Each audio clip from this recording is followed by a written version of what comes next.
फिर किन्हीं का एक गंभीर प्रसंग भी आया है। उन्होंने कहा है कि महाराज जी आप कहते हो तजोरे मन हरि विमुखन को संग, हम नहीं कहते, गोस्वामी तुम श्री सूरदास जी महाराज कह रहे हैं और शास्त्राज्ञा भी कर रहे हैं। फिर आपने कहा कि हमारे पिताजी ने धर्म परिवर्तन कर लिया है, भगवान को गालियां देते हैं, घर में दूसरे धर्म के ग्रंथों का पाठ करते हैं, दूसरे धर्मों का पाठ करते हैं। उनके इस आचरण से हम सबको असहनीयता होती है, उनका त्यागने का मन करता है, त्याग भी नहीं पा रहे, आप आज्ञा करो क्या करें। भैया देखो, सब लोग ध्यान से सुनो, ये संकीर्णता तो बहुत फैलती जा रही है, धर्म परिवर्तन की पूरे भारत में ही फैल रही है, पर पंजाब इसका गढ़ बनता जा रहा है। बहुत ज्यादा लोग अपने धर्म को परिवर्तन, अब ये पता है क्या है, धर्म परिवर्तन किस लिए किया गया? केवल लोभ में आकर के, और लोभ में आकर के आप जो कुछ भी करते हो, पाप के पिताजी का नाम है लोभ। तो अब उनको तो हम क्या ही समझाएं जो कर रहे हैं ये सब काम। बस ये समझ लीजिए कि एक विवाह होते हुए भी अन्यत्र किसी के साथ में संबंध रखना, उसका जितना बड़ा पाप लगता है उससे कई गुना ज्यादा पाप लगता है धर्म परिवर्तन करने से। सौभाग्य से मिला है हमको हिंदू राष्ट्र, सौभाग्य से मिला है हमको ऐसा जन्म, सौभाग्य से मिला है हमको सनातन धर्म, और हम उसका त्याग करके अन्यत्र किसी के शरण में जा रहे हैं। हमारा कल्याण कैसे होगा? अधोगति तो निश्चित है। लेकिन अब जिनका ये प्रश्न है कि उनके मन में इच्छा हो रही है अब क्या करें, घर में तो ये सब चल रहा है, तो भैया देखो, आप तो प्रहलाद जी को अपना गुरु मानो। प्रहलाद जी महाराज के पिताजी, क्या नाम था उनका? हिरण्याक्ष नहीं, हिरण्यकश्यप। हिरण्याक्ष उनके चाचा जी का नाम है।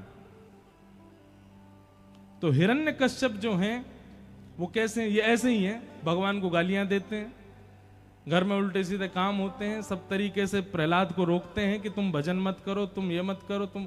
पर प्रहलाद जी ने पता है क्या किया? प्रहलाद जी ने पिताजी का त्याग नहीं किया, अपना भजन नहीं छोड़ा, करते रहे करते रहे करते रहे। सब अपना प्रारब्ध भोग रहे हैं संसार में, सब अपने प्रारब्ध से कर रहे हैं इस संसार में जो कर रहे हैं। तजोरे मन हरि विमुखन को संग, वहां पर सूरदास जी कहते हैं मन से त्याग करो सामने वाली व्यक्ति का, तन से त्याग मत करो। आपको तन से नहीं छोड़ना उसको, मन में जो उसकी स्थिति थी, मन में जो उसका सम्मान था, उसका त्याग कर दो। महादेव ने सती का त्याग किया। कैसे त्याग किया? सती परीक्षा लेकर के आई राम जी की, तो महादेव को पता चल गया कि बताओ इतना विश्वास नहीं, भगवान की परीक्षा लेकर के आई है। और फिर महादेव ने पूछा कि आप कहां गई, तो झूठ और बोल दिया कि मैं तो पास से प्रणाम करने गई थी। महादेव ने क्या किया? सती का त्याग किया, पर त्याग तन से नहीं किया, मन से किया। कैसे त्याग किया? जो आसन बगल में लगाते थे हमेशा, उसको सामने लगा दिया। अब आप हमारे बगल में बैठने योग्य नहीं हो, सामने बैठो। क्यों? बगल में तो गृहिणी बैठेगी, और गृहिणी का भाव आप खो चुकी हो अब। इसलिए जो कोई भी इस प्रकार के हैं जो हरि विमुख हैं, और उनसे आपका ऐसा संबंध है कि आप तन से उनको छोड़ नहीं सकते, तो मन से उनका त्याग करो। फिर तो केवल एक व्यवहार मात्र निभाओ कि आपसे हमारा ये संबंध है। तो जब तक इसके पीछे एक कथा सुना है, जगन्नाथ भगवान के एक परम भक्त हुए, मैंने कई बार सुनाई है ये कथा, और ये प्रश्न एक बार नहीं बहुत बार आ चुका है मेरे पास, पर जलंधर में है तो मैं सुना देता हूं।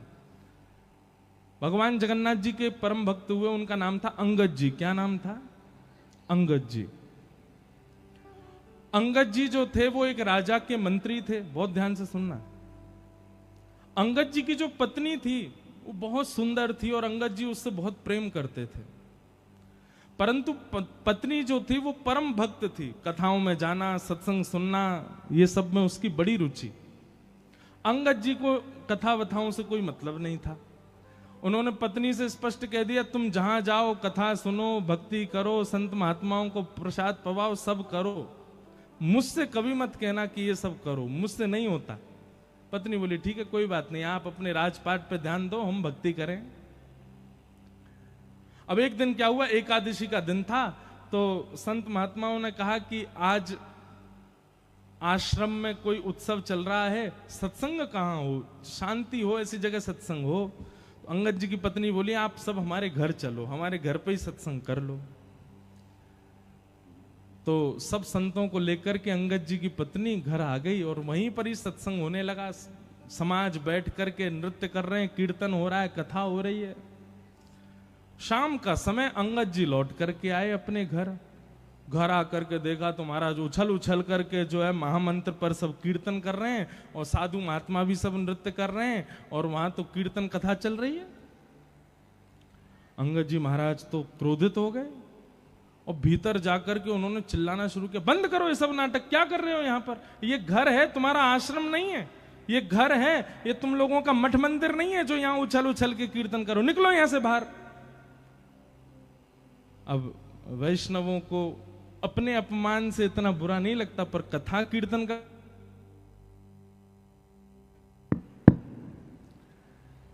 कथा कीर्तन का कोई अपमान करे ये वैष्णवों से सहन नहीं होता।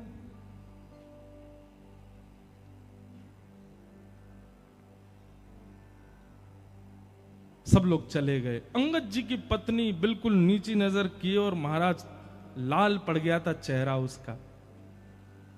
अंगद जी प्रेम तो करते थे अपनी पत्नी से, आज जाके बोले देखो मैंने तुमसे कभी कुछ नहीं कहा, तुम सत्संग करो, कथा सुनो, भक्ति करो, कुछ भी करो, पर ये घर में लाने की जरूरत नहीं है, अपना बाहर जाके किया करो सब काम।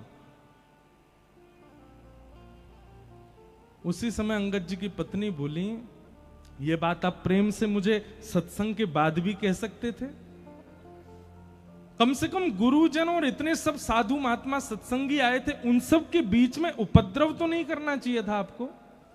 और ये मुझसे प्रेम से बात क्यों कर रहे हो, मैं कौन हूं, गृहिणी हूं, पत्नी हूं, केवल इसलिए प्रेम से बात करो। इतना ही प्रेम उनके सामने दिखा दिया होता, वहां तो तुम चिल्ला रहे थे। अरे जिन गुरुजनों के चरणों में प्रणाम करती हूं, जिन संत जनों को मैं वंदन करती हूं, उनके सामने तुमसे प्रेम से नहीं बोला गया, मुझको प्रेम दिखा रहे हो। सुनिए, आपके इस कृत्य की क्षमा तो नहीं दे सकती मैं आपको, पर मैं आपको छोड़ करके भी नहीं जा सकती, क्योंकि मैं पतिव्रता नारी हूं, आपके साथ रहना पड़ेगा मुझको।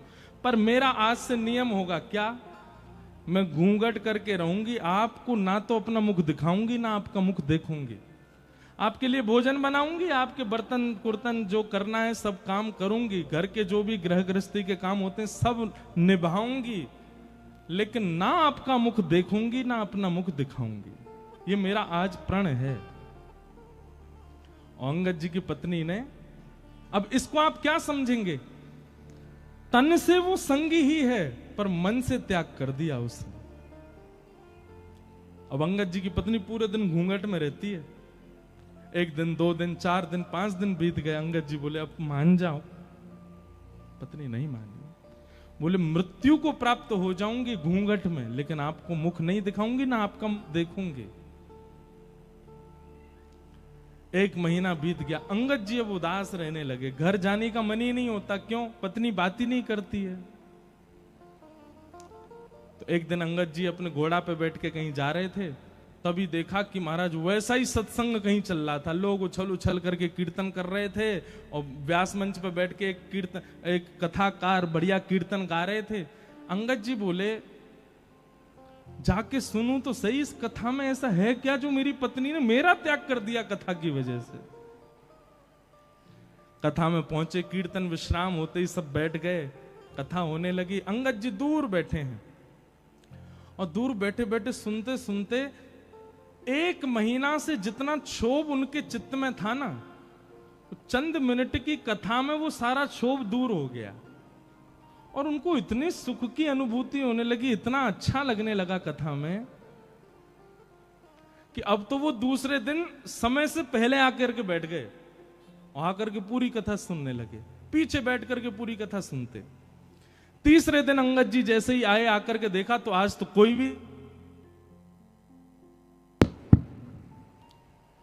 कोई भी नहीं आया, कथा ही विश्राम हो गई।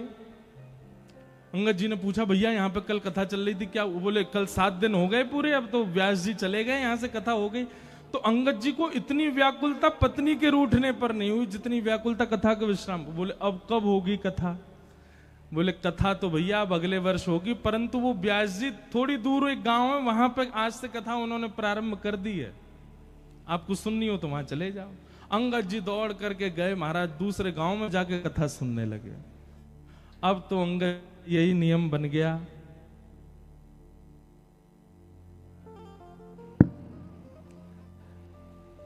बोलो वृंदावन